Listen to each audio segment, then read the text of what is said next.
Olha que pergunta interessante. E se dentre meus dois filhos, um deles é menor de idade, como incluí-lo na holding familiar? Você pode doar as cotas referentes aos bens que integralizaram o capital social da sua holding para os dois filhos, ok?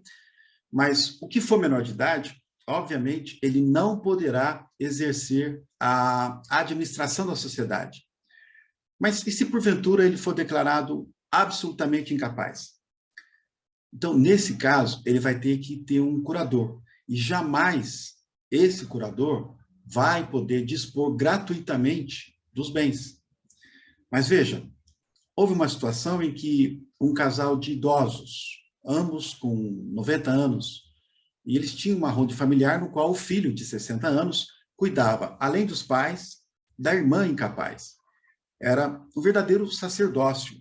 E, sem desrespeitar a letra fria da lei, foi possível usar o bom senso em deixar com esse filho a gestão absoluta da sociedade, daquela holding familiar. Ou seja, ele ficou com todas as cotas, com mais poderes do que um curador. Por quê? Porque ele precisava daquela gestão para poder cuidar tanto dos pais quanto da irmã. Então, esse irmão, ele ficou com a parte da legítima, que era da sua irmã? Sim. Mas veja, se a irmã tivesse um curador, olha que interessante, ela não poderia ser devidamente assistida por esse mesmo curador por força das limitações que a própria lei impõe à figura do curador nesse caso. Então, foi uma solução inusitada, também pelo fato de que aquele irmão ficou, sim, com a parte da legítima referente à sua irmã. Mas era uma situação diferenciada, em que ele precisava ter essa parte justamente para melhor atendê-la. Ou seja, não se trata de fazer algo contra a lei, contra a legislação, mas sim de fazer algo de acordo com a necessidade da família naquele momento.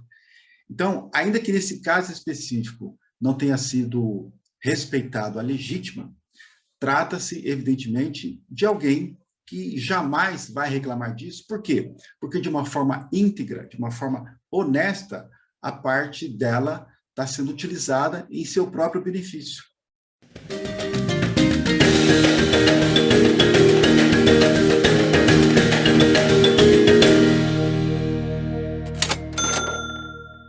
Digamos que você deseja transferir um bem imóvel do seu CPF para o CNPJ da sua empresa, que é aquela célula-cofre, aquela criada exclusivamente para guardar o seu acervo patrimonial no sistema de holding familiar, para que seus herdeiros não precisem fazer o inventário.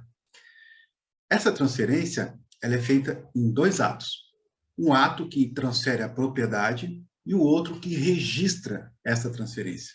Então, num primeiro ato, é feita a transferência da propriedade da pessoa física para a pessoa jurídica, integralizando o capital social num instrumento particular registrado na junta comercial. Mas só isso não é suficiente para transferir a propriedade, que só vai estar mesmo em nome da pessoa jurídica se for levado esse documento para registro no cartório de imóveis, que consiste, então, no segundo ato. Quer saber mais, né? É só clicar no link da descrição desse vídeo e descobrir as inúmeras vantagens deste sistema sobre o inventário. E aí, vai procrastinar ou vai resolver?